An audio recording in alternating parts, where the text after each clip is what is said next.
morning, good afternoon, good evening. It's Roger Gilbert here reporting for Milling and Grain magazine, and it's morning here and it's Monday and I'm in Kansas City attending GEAPS 2026. It's the second day. They start on a Sunday here. It's early in the morning and I'm pleased to say I'm on the Essmueller stand. Essmueller is a producer that is in our magazine regularly. You can find them there.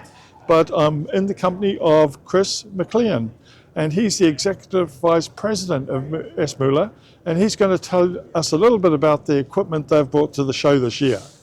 Welcome, Chris. Hi, Roger. Good morning. Good morning. Today, we're just going to go over the shuttle conveyor, which is not something new for us. We've actually been building it for quite a long time. We've just never really marketed it or brought it to the show. Basically, this conveyor will help with high-speed unloading. High-speed loading of trucks or rail cars. The basic concept is we have a single inlet that stays stationary, and we have a conveyor that was allowed to move with a tractor drive just to allow you to fill a trailer from front to back with this conveyor, which has two conveyor heads on it, reversing conveyors, so you can fill one way and fill the other way so the truck never has to move. And we can do these up to 32,000 bushels per hour.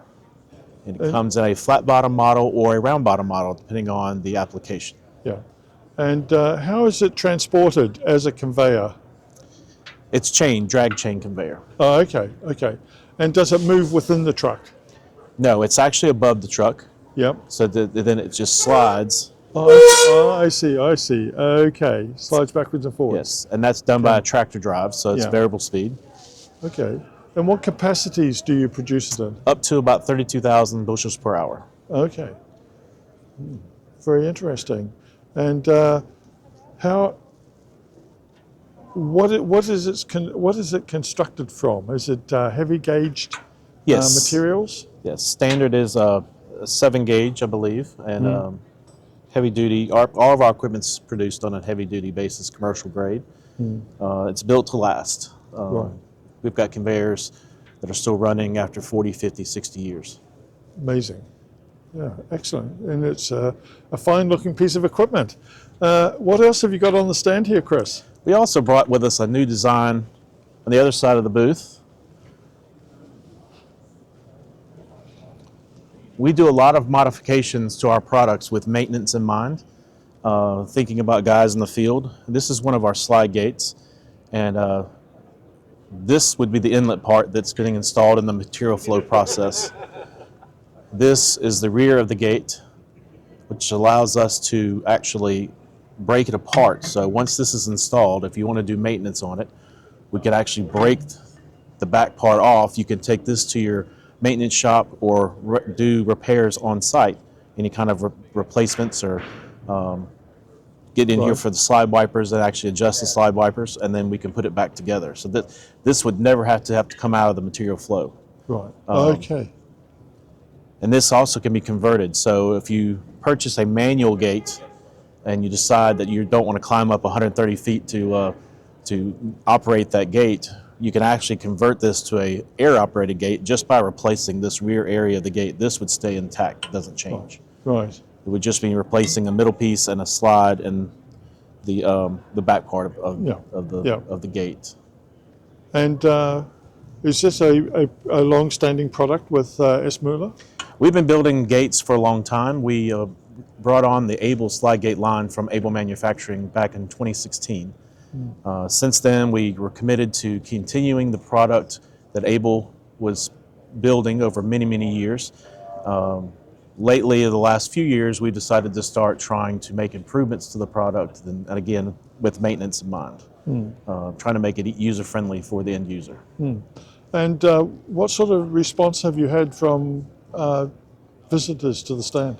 This has been a big hit so far. A lot of the maintenance guys have been walking through like the idea of being able to take this apart and work on it without being suspended, sometimes 130 feet in the air. And just the ability to convert it or change it out was very interesting to them. Yeah. Yeah. And you have another piece of equipment on the front of the stand here. Front of the stand is just our typical slide gate and diverter valve. This is our standard line. This model is showing the different options that are available. You've got a motorized option, manual option, and a pneumatic option. Okay.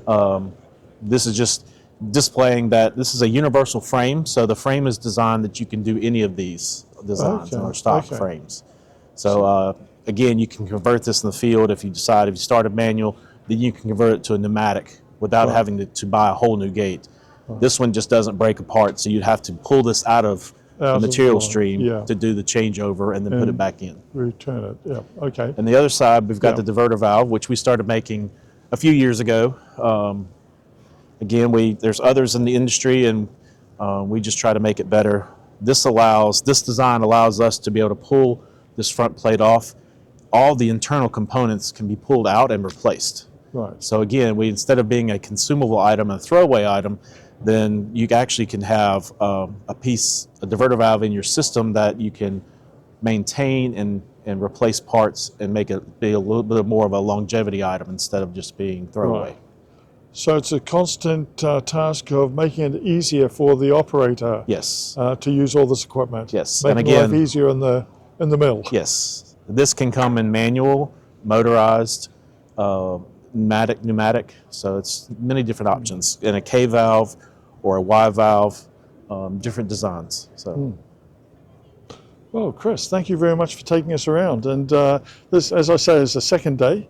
Looking forward to another day and a half of the show here, and hopefully you'll get more people coming by. Yes, sir. Thank you, Roger, for your time. Yeah. Thank you very much.